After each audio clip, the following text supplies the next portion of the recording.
In Malaysia, opposition leader Anwar Ibrahim is testifying for the first time in his second sodomy trial.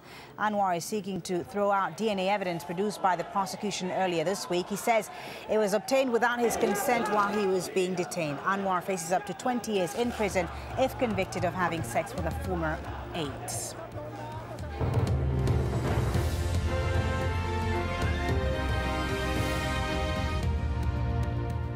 This is AlJazeera, and these are the stories making headlines.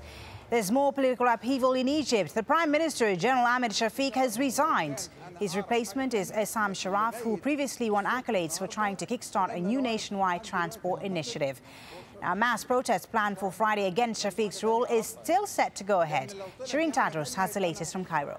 The whole aim of this Friday protest was to put pressure on the military rulers of this country to make Ahmed Shafiq step down. Now that that aim has been achieved, they want to keep up the pressure in terms of their other demands, like the release of political prisoners, the lifting of emergency law. But they're saying very clearly that they're not going to be calling for a sit-in. Now, in the Libyan uprising, there's been another air attack on the oil town of Brega, but rebels say they're pushing Gaddafi forces back. Libyan rebels armed with rocket launchers, anti-tank aircraft, guns and tanks have shored up defenses to fight off Gaddafi's forces. The United Nations says refugee camps on Libya's border crossings are at what they call a crisis point. Tens of thousands of foreign nationals still trying to flee the country. There are more than 50,000 Bangladeshis still trapped there, and their government says it has no evacuation plan for them. Government officials from the Netherlands are trying to win the release of 3 Dutch Marines in Libya. They were captured on Sunday by forces loyal to Muammar Gaddafi after they landed in the coastal city of Sirte. They were trying to rescue 2 Europeans who have since been handed over to the Dutch embassy in Tripoli. Also in the Netherlands, the International Criminal Court is expected to announce a full investigation into human rights violations in Libya. Prosecutor Luis Moreno Ocampo has already said there is enough evidence for alleged crimes against humanity. In New Zealand, rescuers have officially given up hope of finding any more earthquake survivors. Officials say after 9 days, there's no chance of anyone surviving under the rubble in Christchurch. But the head of the fire service says his workers will use heavy machinery carefully just in case there's a miracle. 161 bodies have been recovered. More than 200 people are still missing. The last spacewalk's been made from the U.S. Space Shuttle Discovery. NASA's oldest shuttle is on its 39th and final mission before being retired. And those are the headlines. Lauren Taylor will have more news for you at the top of the hour. Right now, it's Inside Story.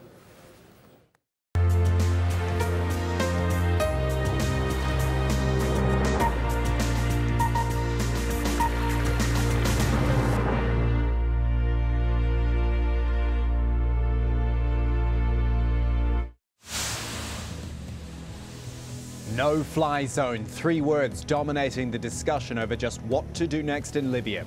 But shutting down the skies is fraught with issues, political ones, legal ones, not to mention what the Libyan people think about it all.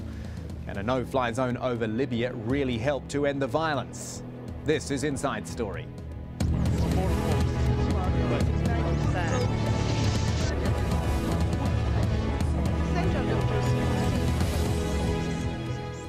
Hello, I'm Kamal Santa Maria. So there have been condemnations, there's been a Security Council resolution, sanctions too, all aimed at Libya, and all arguably not having much of an impact yet. Yes, the international community is speaking loudly and for the most part with a united voice.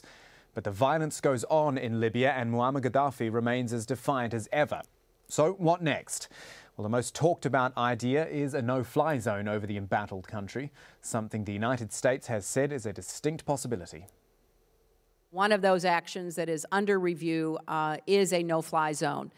There are arguments that would favor it, questions that would be raised about it, but it is under active consideration. In the years ahead, Libya could become a peaceful democracy, or it could face protracted civil war, or it could descend into chaos. The stakes are high. Yeah, they certainly are, but in the end we're dealing with logistics here. What is a no-fly zone? How does it work? Can it work? And if everyone's not in agreement over it, how legal will it be? All things we want to explore, but first it's worth considering this. Imposing any sort of restriction over Libya right now is fraught because it is very much a fragmented country. From town to town, control effectively changes hands. So let's introduce our guests. In Los Angeles is Marine Lieutenant Colonel Jay Stout. He's a former fighter jet pilot, the author of a book as well about the 1991 Gulf War in Iraq. In Zarzis, which is close to the Tunisian-Libyan border, is Wahid Burshan, a Libyan political analyst and activist. And rounding out our panel in London, Professor Khawar Qureshi, who is a specialist in international law at McNair Chambers. Gentlemen, I thank you all for your time and for joining us on Inside Story. The logistics of this, first of all, and I'm going to start with Lieutenant Colonel Jay Stout in Los Angeles. Let's forget whether this is right or wrong, yes or no, indifferent or otherwise. The actual logistics in a country which is so fragmented at the moment, can a no-fly zone actually work? Well, actually getting the aircraft into theater over Libya is not too problematic. The aircraft have pretty good range, they move pretty quickly.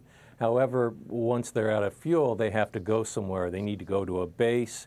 At that base, the aircraft need to be maintained. The armaments need to be maintained as well. Those maintainers need to be housed, they need to be fed. Aircraft, again, need to be fueled. It's a big orchestrated effort that's not easily put into place. But how quickly do you think they could do that, just out of interest? Certainly within a few days. Aircraft could be gotten there probably right away, but actually getting all the support personnel into place would probably take, again, a few days. Okay, let's get a quick thought from Wahid Burshan over there in Zarzis in Tunisia near the border.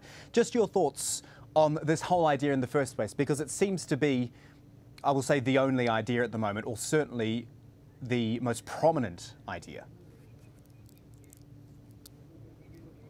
Well, obviously, let me start at the outset and explain how the Libyan people view this. I mean, Libyan people are very, very proud people. Mm-hmm. And instinctively, they feel that they have to do this on their own.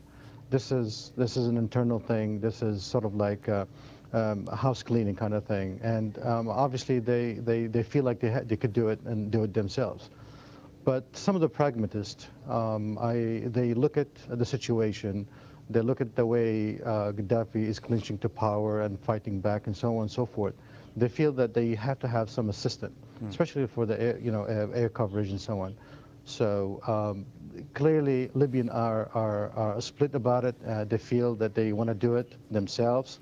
But I would say if the case is made properly, meaning is that it's a clear-cut, well understood what exactly the scope of this no-fly zone and when it ends and so on, and the fact that it's directed to the regime and to empower and assist the Libyan people gain their freedom, I think that it could have it could be possible.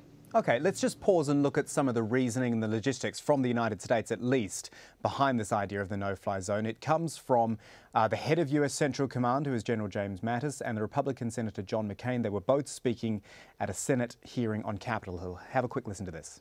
You would have to remove the air defense capability in order to establish the no-fly zone, so it just no illusions here. It would be a military operation. It wouldn't simply be telling people not to fly airplanes. The declaration